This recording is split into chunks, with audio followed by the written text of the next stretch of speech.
Hello, demons, fae, and those in between. This is Dizzy, and I will be continuing the Phantom and the Clone series by Vet2270. This is going to be the second story in the series entitled Living with Ghosts. There are 4 chapters in this fic, so I'm going to do part 1 here, and this will be chapters 1 and 2, and I'll be doing part 2 with chapters 3 and 4 later. Anyway, here's the summary. Connor living with Justice League member Phantom. The days in between finding the clones, July 4th, and the formation of the teen team, July 8th. This will be chapter 1, entitled First Night. July 4th, late night. Project KR has felt small only 2 times during his shortly lived experience. The first time was meeting Superman, and the second is right now, staring up at Phantom, you can call me Danny, the supposed teenaged ghost hero. Cadmus had implanted him with general information regarding the Justice League and its memories, but from his memory, Phantom is supposed to be a tiny, immortal teen with a loud mouth. He's not supposed to be this mountain of a man. A human man, might he stress. Phantom has a heartbeat that Project KR did not realize was missing until now. Is this a trick? Did Cadmus create a simulation to test his loyalty? To see if he would follow the heroes? Did he fail? If this was a test, then why is the baby here? Can they even test a baby? A baby who, now that he looks again, has also undergone an appearance change. Was the baby in on the test too? Is he even a baby? Or, hey, are you alright? The hero examiner?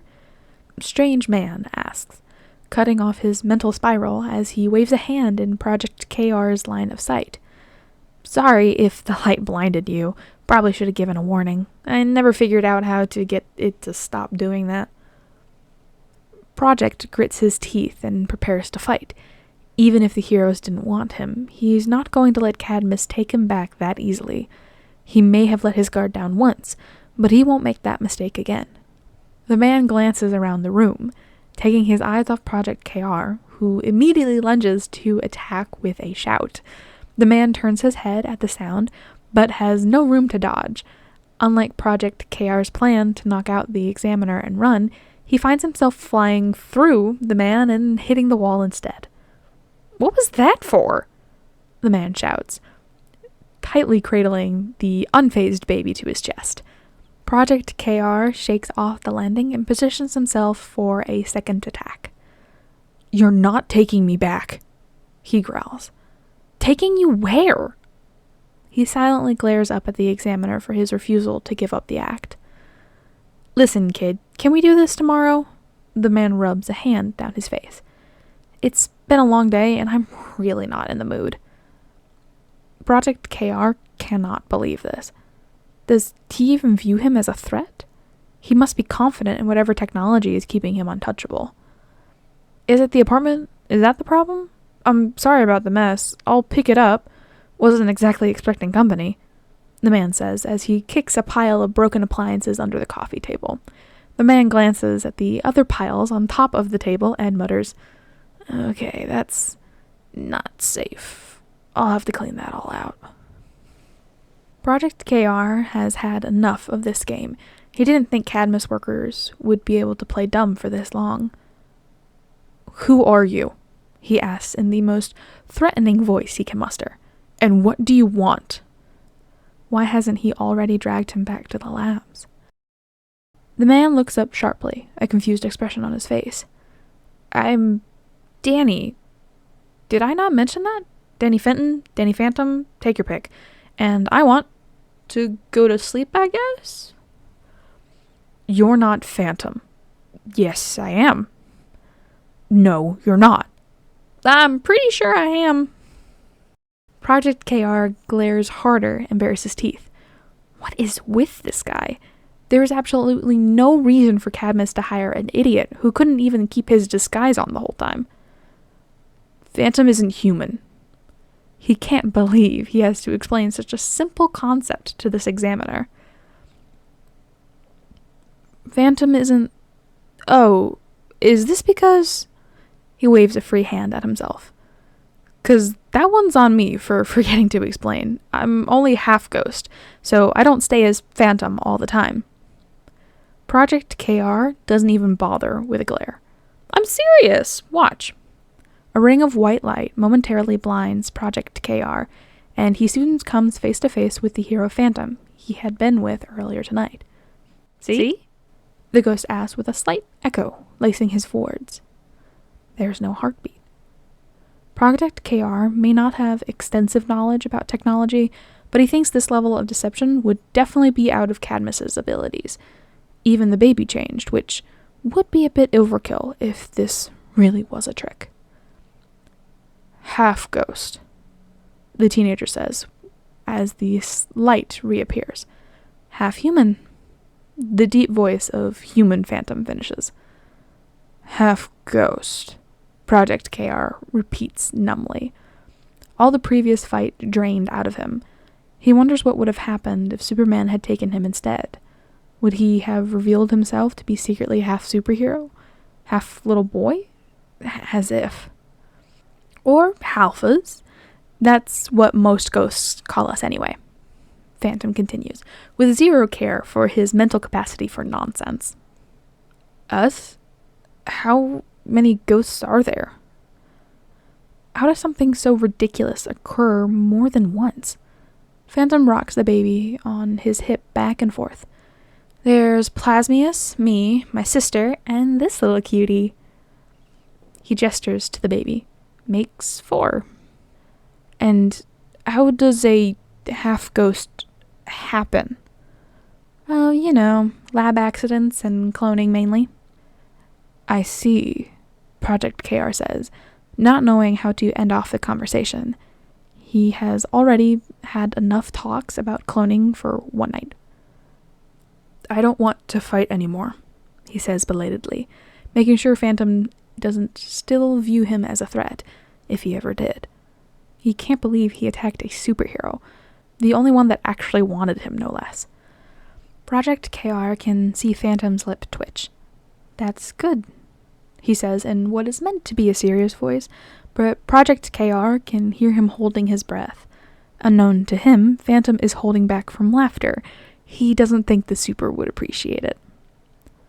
I'll bring you some blankets, Phantom says in a now less strained voice.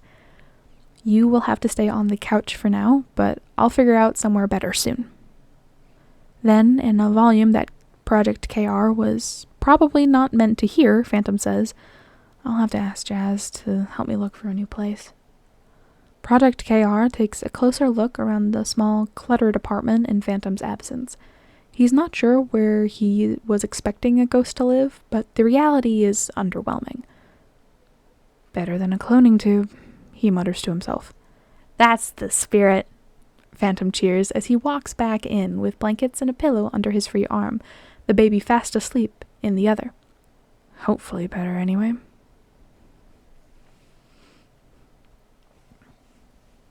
This is chapter 2, entitled Family Meetings. July 5th, morning. Danny wakes up to a small limb smacking him in the face and the smell of a dirty diaper. A baby. He has a baby. It wasn't just some kind of weird dream Nocturne made up. He has a real-life human child. A stinky human child, he thinks. Danny's just relieved Cadmus put a diaper on him at all. He didn't even think about that last night. Danny sits up on his bed and stares down at the baby clinging to his chest. Is it narcissistic to call your own clone cute? He asks no one in particular. He's not really sure he wants an answer anyway. Don't want Ellie to start getting a big head. The events of last night are finally catching up, and he's not entirely sure how to feel. The joy he has when he looks at the baby is unmistakable, but he knows he's not parent material. Why the other heroes didn't stop him is a mystery. The baby stirs awake and starts crying. Oh, right, the diaper. Shh, it's okay, he soothes. All right, let's see, what does a baby need? Huh, he asks the still upset baby. He gets up and creates an equally distressed duplicate. Diapers, wipes. His panic increases as the rising cries. Clothes? Yeah, baby clothes. What else? He practically pleads to his duplicate. How am I supposed to know?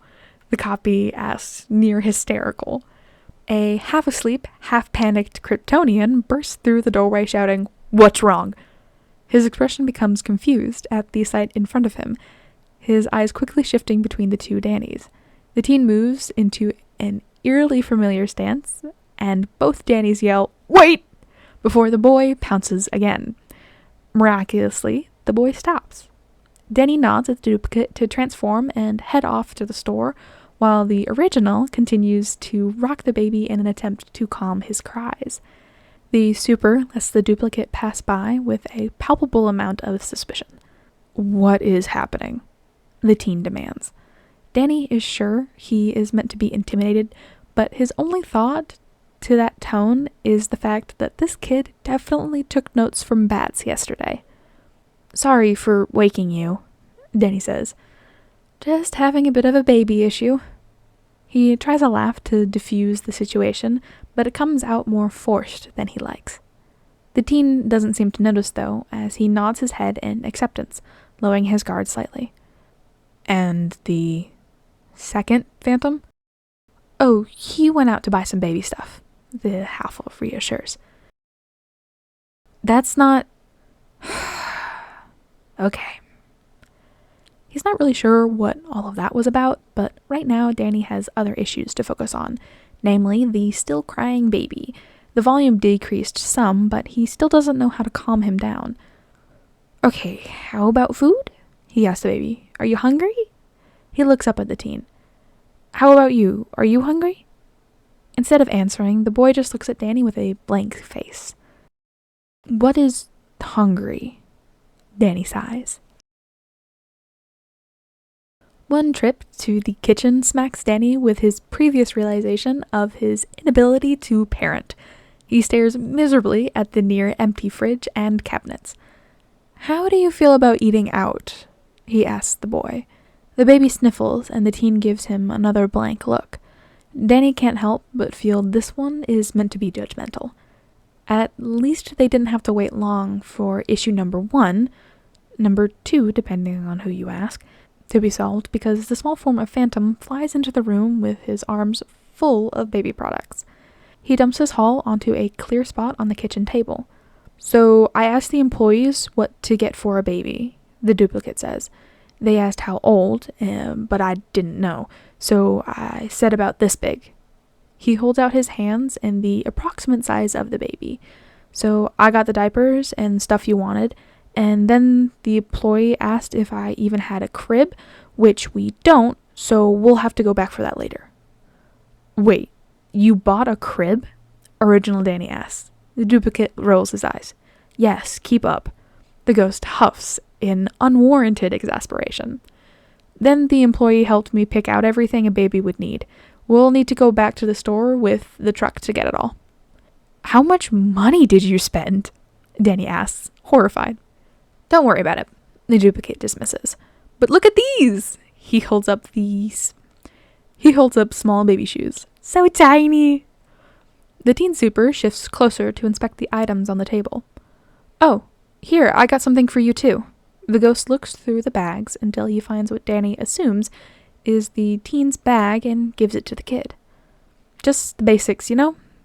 I got you an outfit too, but I really don't know your size, so they might not fit. The kid takes the bag with an indecipherable expression and looks inside.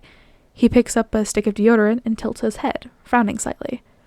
Danny will have to deal with that later. Right now, he has to learn how to change a diaper. Between a 24-year-old alpha a teenage Superman clone, and a YouTube video, the diaper problem was quickly resolved. And by quickly, Danny means much longer than it should have. Right now, the three of them are driving to an old diner near Casper High that Danny used to hide out in sometimes to get away from Dash. He hopes the place is still there. He remembers the owners being pretty old last he went. He would have taken the kids to a more popular place, but something tells him it would be a better idea to go somewhere more secluded for the first day out in public. The Halfa is startled out of his thoughts by the sound of a stomach rumbling. He looks over at the teen in the passenger seat, who is staring at his own stomach in surprise. "Well, I guess you can get hungry," the ghost laughs. The boy's stony expression remains, but Danny thinks he can see a hint of embarrassment creeping in. They eventually reach the diner, and Danny helps both boys get out of the car, the teen with his seatbelt and the baby with his car seat. While inside, Danny explains various menu items to the older boy while simultaneously trying to figure out what a baby can eat. "Aren't you that Fenton boy?" a familiar shrill voice asks next to him. "Didn't know you was still around here. Would have thought you would have made yourself more known considering your parents and all." The restaurant owner chuckles. He gives the old lady a blinding smile. "That's me. Nice to see you again, ma'am." He reaches across the table to put a calming hand on the agitated super's arm. "Humph. If that were true, you would have come a lot sooner, young man," she scolds. Danny rubs the back of his neck. "Sorry, I got a bit busy." With hero work, he is unable to add on. "And who's this little one?" She smiles down at the baby in the high chair, then glances at the teen with a raised eyebrow. "And bigger one?" "This is my cousin." Danny trails off, frantically looking around the room. He totally forgot about the lack of a name issue.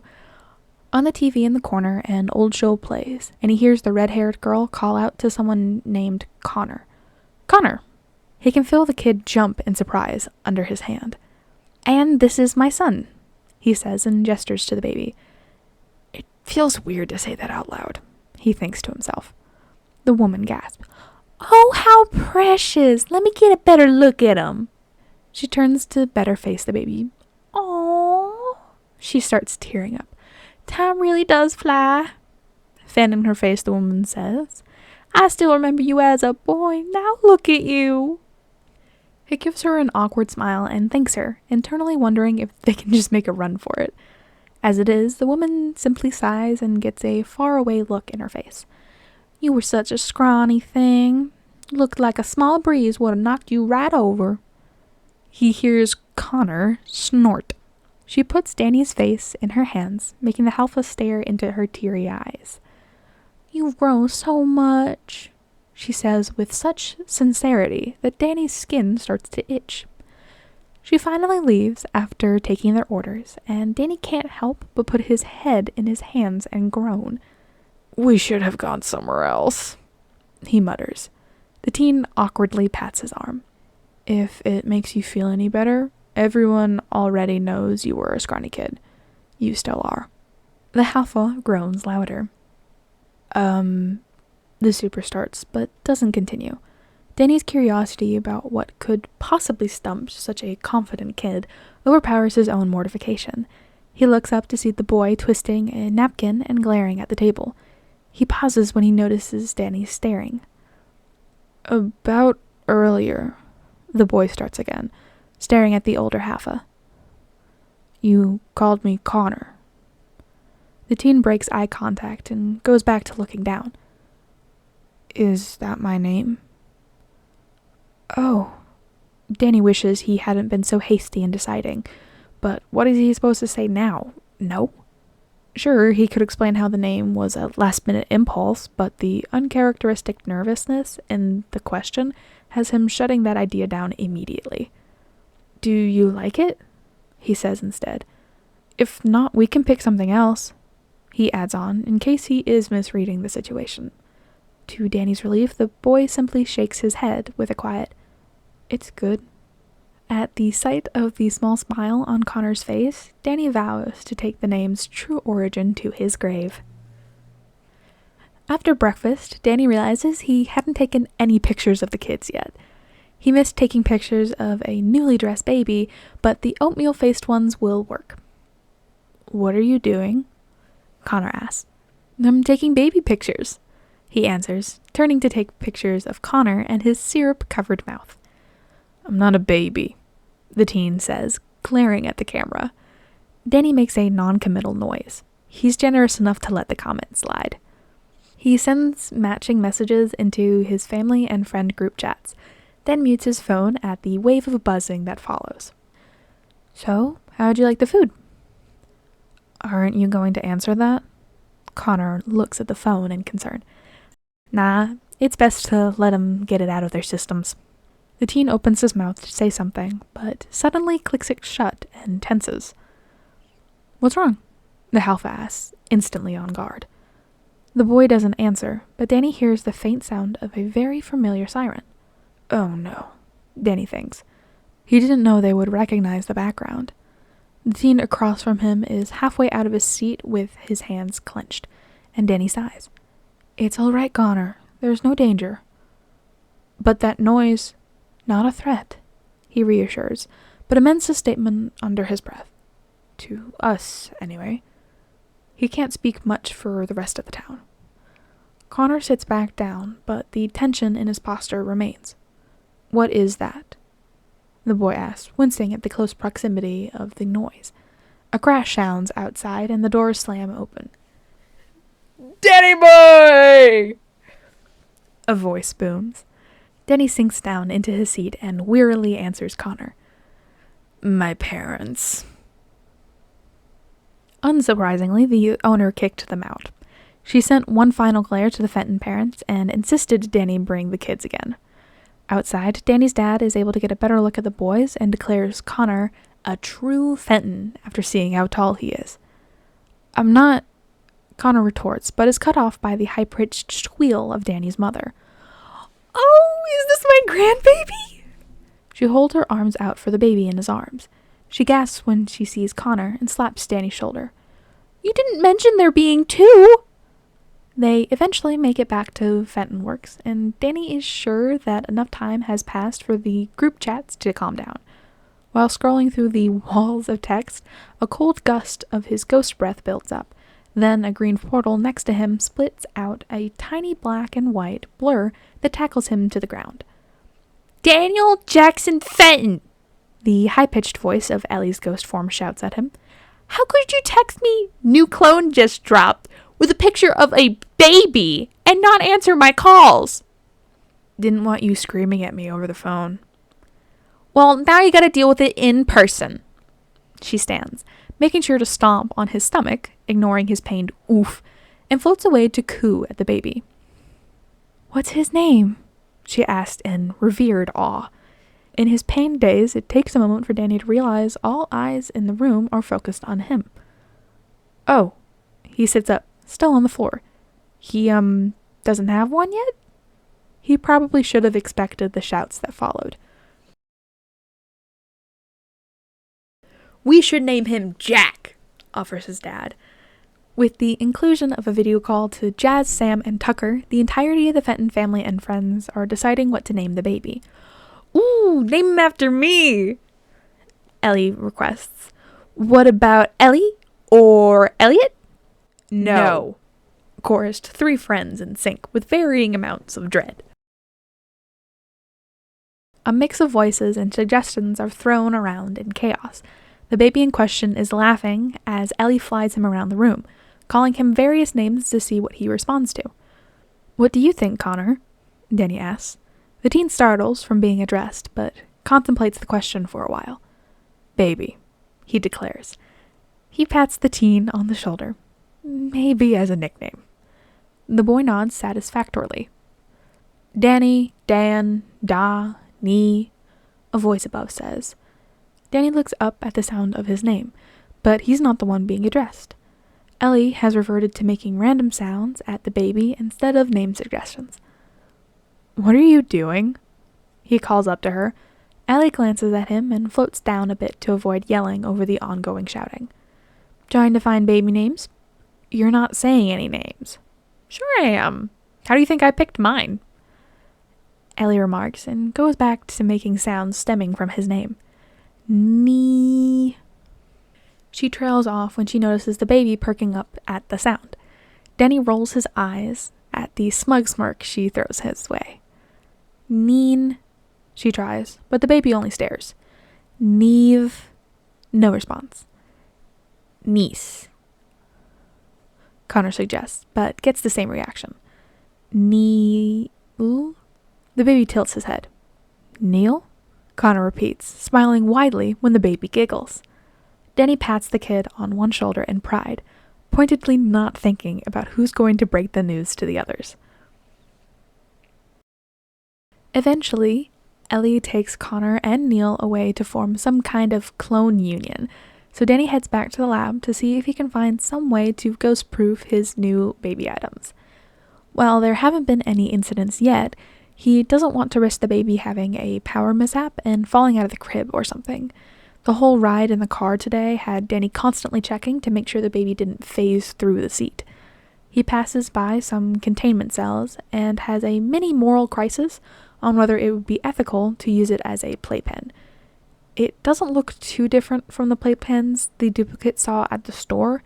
In fact, that's probably what his parents used as the base, but that doesn't make the situation better. He decides to take the cell.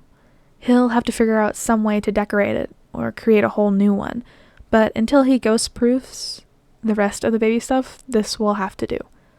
When he meets back up with the kids, Connor notices the playpen and shifts into a defensive stance. "Why do your parents have that?" he asks, all previous humor gone. Danny shares a look with Ellie as she awkwardly floats away with the baby. "Don't worry, it never got used," he laughs.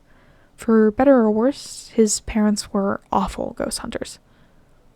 "That doesn't actually make me worry less," Connor responds. Denny sighs and runs a hand through his hair. "That's fair." He thinks about the vitriol his parents used to show towards ghosts and looks across the room to see them gushing at Neil. It's complicated. My parents have done some pretty messed up stuff in the past, and they're doing better now, but I understand if you don't feel comfortable around them. He knows it took himself years to trust them again. "I'm sure you've had enough mad scientists in your life already." He tries to joke, but the truth in the statement makes it fall flat. "I would never let them hurt you, though," Danny assures. "You or the baby." He's sure his parents know better by now, but if they ever cross a line you don't like, tell me, all right? As much as the situation would pain him, he needs Connor to know that his safety is Danny's priority. Connor searches Danny's face, most likely testing his sincerity, but he seems to find it because he nods and replies in a tight voice, a quiet, "Okay." Danny nods back. "Good." Extra. Connor. "Aren't you worried about me knowing your identity? What if I go after your family or something?" Danny. "Good luck with that."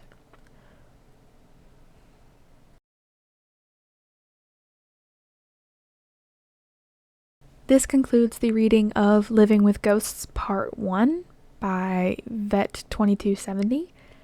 I love this. I love that we get Danny learning how to be a parent, and I love Connor so much in this fic. He's so sweet. He means well, but he's a little confused. But it's so cute, and I love that Danny is just giving Connor all the unconditional love he needs. And I don't think Danny even realizes he's doing that. Danny is probably just thinking, oh, this is the bare minimum, and Connor's over here like, this is my father now. Anyway, this is super, super cute, and I'm so glad I got permission to continue this. So thank you guys so much for enjoying these. Real quick, I just want to give a quick shout out to Dronora Dragon Queen 1494.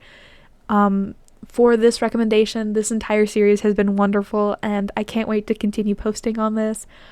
Also, I am so glad you all are enjoying this. I got so many comments about wanting me to continue this series, so I am super happy that you all like it. Anyway, please do share your thoughts on this golden piece, and don't forget to reach out to the original author, who will, as always, be linked in the description. In addition, let me know if you have any recommendations. I'm always looking to add to my horde. Real quick, before I say goodbye to you all, I actually was looking on the Phantom and the Clones, and I saw someone leave a comment for the author on that, and I am so happy that I saw somebody from my YouTube video going to talk to the author. That is so freaking cool, and I'm so glad that you guys are reaching out. So thank you very much, and of course, thank you for listening to this Dragon's Horde.